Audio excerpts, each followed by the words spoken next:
श्री कृष्णा, कैसे हैं आप लोग फ्रेंड्स। आज की चर्चा काफ़ी महत्वपूर्ण होने वाली है।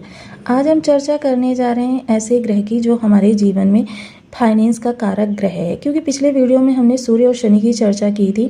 जिस तरीके से हम सभी लोग जानते हैं सूर्य और शनि आपस में शत्रु ग्रह होकर भी एक दूसरे के पूरक ग्रह हैं।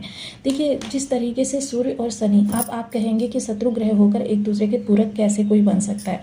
देखिए, शनि क्या है, कर्म प्रधान ग्रह हैं। जब आप कर्म को लेकर जाते हैं और कर्म सही दिशा में जाता है तो वहाँ पर क्या आपको आवश्यकता होती है, सफलता की। सफलता कौन देता है, सूर्यदेव। बिना कर्म के सफलता है ही नहीं, सफलता के बिना कीर्तिमान नहीं है। तो जाहिर सी बात है कि सूर्य और शनि का जो ये संबंध है ये काफ़ी महत्वपूर्ण है, जिसके बारे में हमने लास्ट के वीडियो में विस्तार से डिस्कस किया था। आज हम चर्चा करेंगे वक्री बुध के बारे में, क्योंकि वक्री बुध आज मार्गी हो रहे हैं और जैसे ही ये मार्गी होंगे जो विषमताएं बनी हुई थी, क्योंकि वक्री बुध जो होते हैं बेहद पावरफुल होते हैं, बहुत शक्तिशाली होते हैं, इनकी ऊर्जा बहुत ज़्यादा बढ़ जाती है। देखिए, क्योंकि ग्रह जो पावरफुल होता है ऊर्जा बढ़ जाती है लेकिन बट भी जाती है। एक भाव आगे एक भाव पीछे वक्री ग्रह का प्रभाव होता है और इसी प्रभाव के आधार पर आगे जब चीज़ें बढ़ाई जाती हैं तो हमारे लिए लाभ की स्थिति उत्पन्न होती है। इसी लाभ की स्थिति को, क्योंकि बुध देव महाराज वर्तमान समय में आपके द्वादश भाव में वक्री होकर बैठे हुए थे।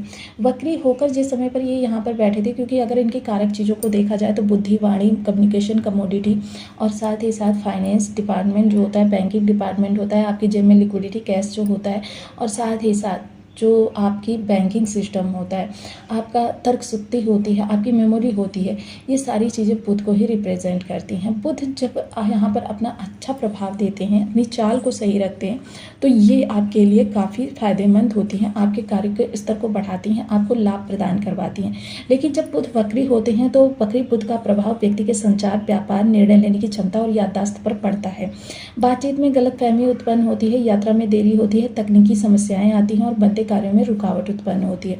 तब देखिए, बुध जब वक्री हो रहे थे पिछले समय में तो बुध की इन्हीं सब चीज़ों में हमको काफ़ी ज़्यादा, क्योंकि देखिए किसी भी व्यक्ति की अगर मेमोरी कमज़ोर हो जाए तो वो जिस भी स्थान पर कार्य कर रहा होता है उसको सुबह कोई कार्य बताया जाता है, दोपहर को वो भूल जाता है।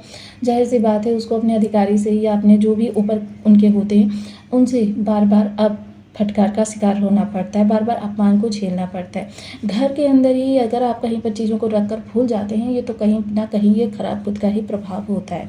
बनते बनते कार्य बिगड़ जाना बुध का ही प्रभाव होता है। वहीं बुध हो या बुध जो है, जिस तरीके के बुध होंगे इनका सीधा सीधा इफेक्ट राहु पर पड़ता है, क्योंकि मस्तिष्क से ही दोनों वर्क करते हैं और मस्तिष्क का एक हिस्सा अगर दूसरे हिस्से को सही मार्गदर्शन ना दे तो फिर समझ लीजिए चीज़ें हमारे लिए उसी स्तर पर बिगड़नी प्रारंभ हो जाती हैं। तो देखिए, यहाँ पर सबसे अच्छी बात अगर मैं कहूँ तो यहाँ पर बुध का मार्गी होना हमारे लिए काफ़ी महत्वपूर्ण रहेगा। यदि आपके लग्न में 4 नंबर बना हुआ है तो ये राशिफल आपके लिए, यदि कुंडली भी कहीं भी चंद्रमा के साथ 4 नंबर बना हुआ है तो ये राशिफल आपके लिए। कुंडली ना होने की स्थिति में आप इसे नाम राशि से भी देख सकते हैं। यदि अभी तक आपने अपने इस चैनल को सब्सक्राइब नहीं किया है तो प्लीज़ सब्सक्राइब कर लीजिए, वीडियो को लाइक कर दीजिए, चैनल को शेयर कर दीजिए। इससे होगा क्या कि हमारे आने वाले हर वीडियो की नोटिफिकेशन मिल सकेगी आपको सबसे पहले। एक प्यारा सा कमेंट करना बिल्कुल ना भूलिए, कमेंट से हमें बहुत मोटिवेशन मिलता है, हौसला मिलता है और ये पता चलता है कि आप और क्या जानना चाहते हैं।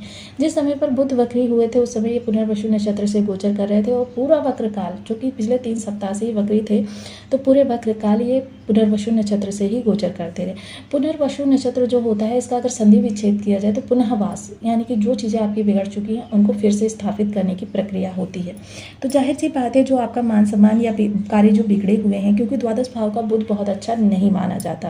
देखिए, यहाँ पर जो है चीज़ें आपके लिए व्यय बढ़ाए हैं इन्होंने और आप व्यय बढ़ाने के साथ साथ आपकी बुद्धि को इतना ज़्यादा भ्रमित किया, आपकी रातों की नींद खराब की, आपकी चीज़ों को ये काफ़ी विषम स्थिति तक लेकर गए, क्योंकि आपकी मेमोरी पर बहुत ज़्यादा विशेष प्रभाव पड़ा जिससे आपकी रणनीतियाँ वर्क नहीं कर पाई। रणनीतियाँ नहीं वर्क कर पाई, मेमोरी ने आपका उस समय पर साथ छोड़ा जिस समय पर बहुत ज़्यादा आवश्यकता थी।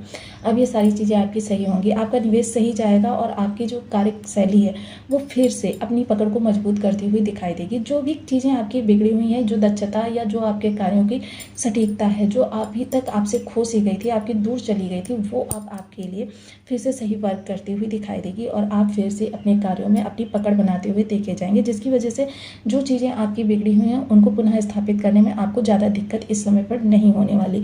इसलिए अब आपको नए कार्यों को यदि शुरू करना है तो आप कर सकते हैं। हालांकि बुध द्वादश भाव में है तो थोड़ा सा यहाँ पर सचेत रहना बहुत आवश्यक है, क्योंकि ये धन व्यय और कार्यों में थोड़ी सी विषमता को उत्पन्न करेंगे। वहीं इनकी दृष्टि जो जा रही है वो आपके 7वें स्थान पर 6ठ भाव पर जा रही है। सप्तम दृष्टि षष्ठ स्थान पर जाने का मतलब ये है कि ये वो भाव है जो आपके धन त्रिकोण का एक भाव कहा जाता है। अब धन त्रिकोण का एक भाव है, जाहिर सी बात है इसकी हर क्रिटिकल सिचुएशन या हर अवस्था आपके सीधे सीधे धन पर प्रहार करेगी। यहाँ पर शत्रु पक्ष है।